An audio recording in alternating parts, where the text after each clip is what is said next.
পর্দায় একের পর এক অন্যায়ের বিরুদ্ধে দাঁড়ানো এক সাহসী নায়ক দক্ষিণী সুপারস্টার থালাপতি বিজয়। কিন্তু এবার থালাপতি বিজয় আর শুধু সিনেমার পর্দায় সীমাবদ্ধ নন, বাস্তব রাজনীতির ময়দানেও নিজের উপস্থিতি জানান দিয়েছেন এই তামিল সুপারস্টার। তামিলনাড়ুর কোটি ভক্তের হৃদয়ের অধিপতি থালাপতি বিজয় আনুষ্ঠানিকভাবে রাজনীতিতে যোগ দিয়েছেন। আর তার প্রথম টার্গেট সরাসরি ভারতের প্রধানমন্ত্রী নরেন্দ্র মোদী ও তার দল বিজেপি। কোন সিনেমা বা কোন সিরিজে না, বরং বাস্তবেই এবার মোদীর বিরুদ্ধে যুদ্ধ ঘোষণা করলেন তামিলনাড়ুর জনপ্রিয় নায়ক থালাপতি বিজয়। ফিল্মের রঙিন পর্দা ছেড়ে এবার রাজনীতির ময়দানে একেবারেই ম্যাস এন্ট্রি নিলেন সুপারস্টার থালাপতি বিজয়। মাদুরাইয়ের মাটিতে বিশাল জনসমাবেশে চমকে দিলেন জনপ্রিয় অভিনেতা ও এখনকার রাজনৈতিক তামিলাগা ভেত্রি কাজগাম দলের প্রধান থালাপতি বিজয়।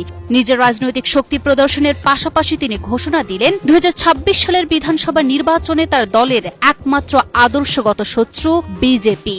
আর এই ঘোষণার সঙ্গে সঙ্গেই যেন পাল্টে গেল রাজ্যের রাজনৈতিক সমীকরণ। একই সঙ্গে ক্ষমতাসীন দল ডিএমকে ও বিজেপির বিরুদ্ধে যুদ্ধ ঘোষণা করেছেন তিনি। সমাবেশে হাজারো সমর্থকের সামনে বিজয় বললেন, আমাদের একমাত্র আদর্শগত শত্রু হচ্ছে বিজেপি আর রাজনৈতিক প্রতিদ্বন্দ্বী ডিএমকে। তামিলাগা ভেট্রি কাজাগাম কোনো মাফিয়া গোষ্ঠী নয়, বরং এটি এমন একটি শক্তি যারা কোনো দলে ভয় পায় না।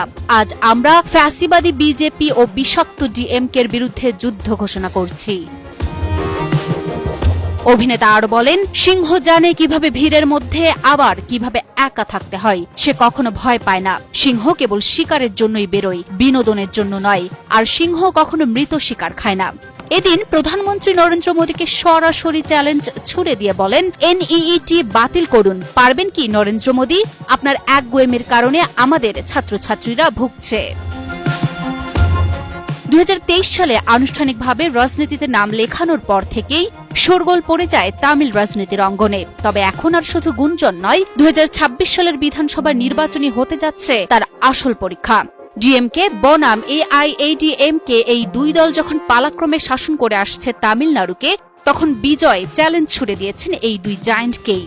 রাজনৈতিক বিশ্লেষকদের মতে বিজয় বর্তমানে তামিল রাজনীতিতে একটি তৃতীয় শক্তি গড়ে তোলার চেষ্টা করছেন।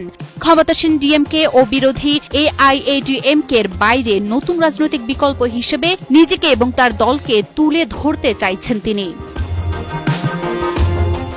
একদিকে ডিএমকে, অন্যদিকে বিজেপি, মাঝখানে এক নতুন শক্তি, তার নাম টিভিকে। তামিল রাজনীতির উত্তাল জলরাশিতে এবার থালাপতির তরি আসছে। কোথায় গিয়ে ভিড়বে এই তরি? জেগে উঠছে প্রশ্ন, শুরু হয়েছে আলোড়ন। পর্দার নায়ক বাস্তব রাজনীতিতেও কতটা সাফল্য পান সেটাই